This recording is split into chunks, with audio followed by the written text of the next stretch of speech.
All right, welcome to This Explainer. Today, we're doing a real in-depth teach on the fascinating mechanics of the human mind. We're going to unpack exactly how behavioral and cognitive behavioral approaches work to actually alleviate psychological suffering. Think of this as a true masterclass where we're not just skimming the surface, we're getting under the hood of human behavior.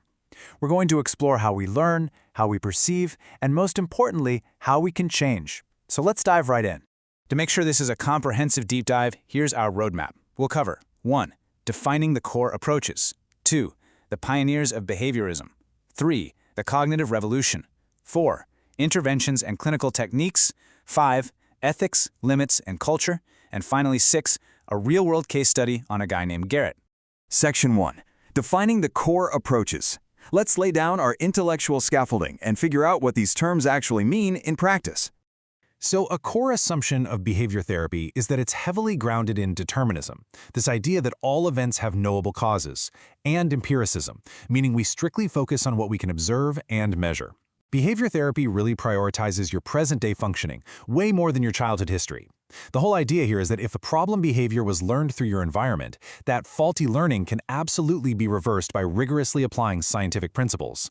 It's a highly practical, action-oriented approach. Now this creates a pretty fascinating split in the field. Behaviorists are looking strictly at how the environment shapes us, right? But cognitive therapists step in with a rhetorical question. What if it's not the objective event itself that determines our psychological adjustment, but rather our individual perception of that event? They argue that our internal appraisals are the real drivers of our distress. And that brilliant collision of ideas gives us cognitive behavioral therapy, or CBT.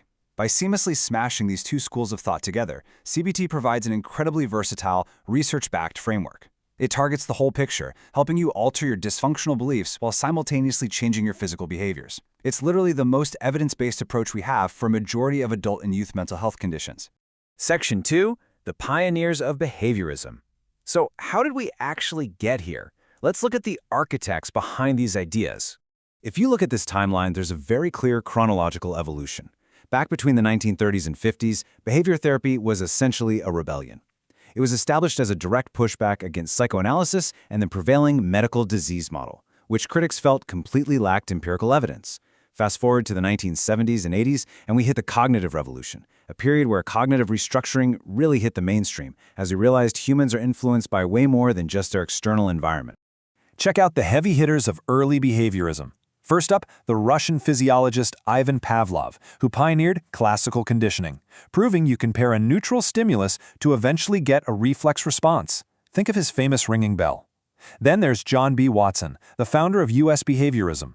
His Little Albert experiment was controversial, sure, but it proved that complex things like phobias can actually be learned. And of course, B.F. Skinner, who brought us operant conditioning, showing us exactly how measurable environmental consequences, reinforcement and punishment, totally dictate our actions. Section 3. The cognitive revolution. As scientists kept digging, they had to ask, what happens when the environment isn't the only boss of our behavior? Well, the realization that changed psychology forever is that the human mind isn't just a passive receiver of environmental rewards and punishments. It is an active mediating process. Your thoughts and appraisals aren't just secondary symptoms. They're active processors shaping your reality. And because they're active, you can actually modify them therapeutically. The pioneers of this cognitive shift introduced some massive game changers. Albert Bandura gave us social learning theory, highlighting that we learn observationally and rely heavily on self-efficacy, our belief in our own competence. Then psychiatrist Aaron T. Beck developed cognitive therapy by targeting the cognitive triad, which is when a person harbors negative thoughts about themselves, the world, and their future. And Albert Ellis created rational emotive behavior therapy, proving that we can actively restructure the cognitive distortions that cause us so much emotional distress. I absolutely love this concept from Albert Ellis.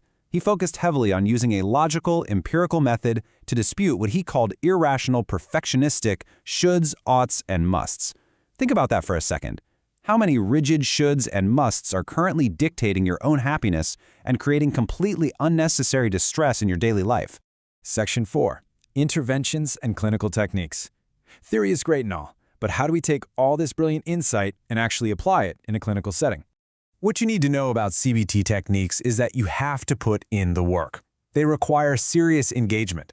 There's collaborative empiricism, where you and your therapist team up to test your dysfunctional beliefs like scientific hypotheses.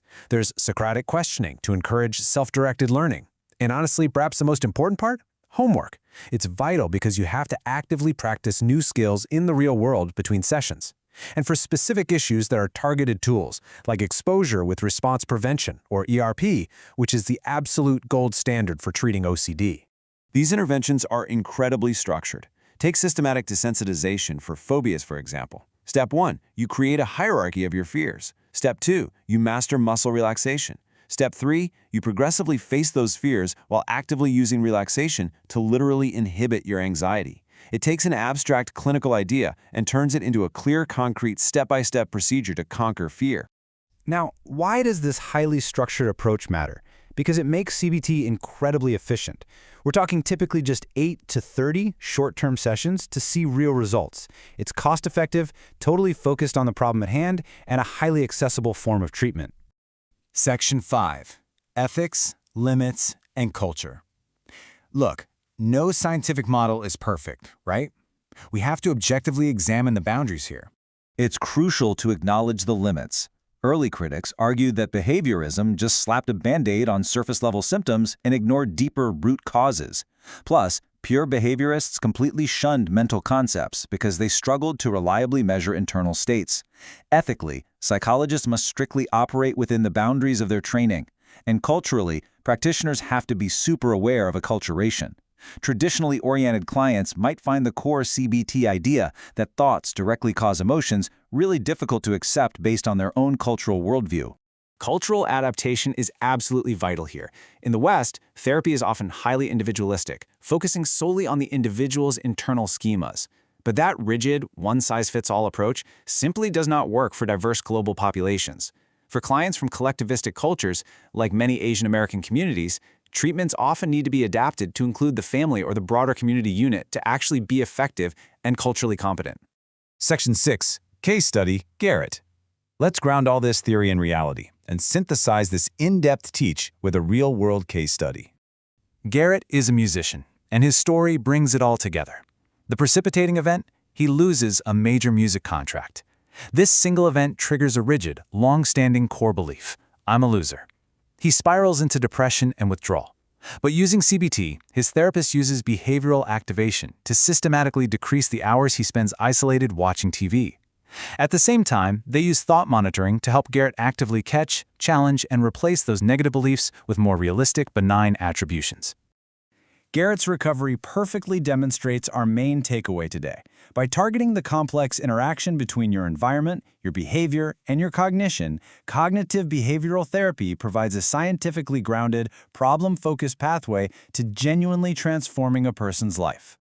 As we wrap up this explainer, I want you to turn the lens on yourself. We've talked a lot about how thoughts shape reality. So what is one automatic thought or rigid core belief that is shaping your reality right now? And more importantly, using what we've learned today, is it finally time to challenge it? Thanks for joining me on this deep dive. Keep questioning the way you think, and I'll catch you next time.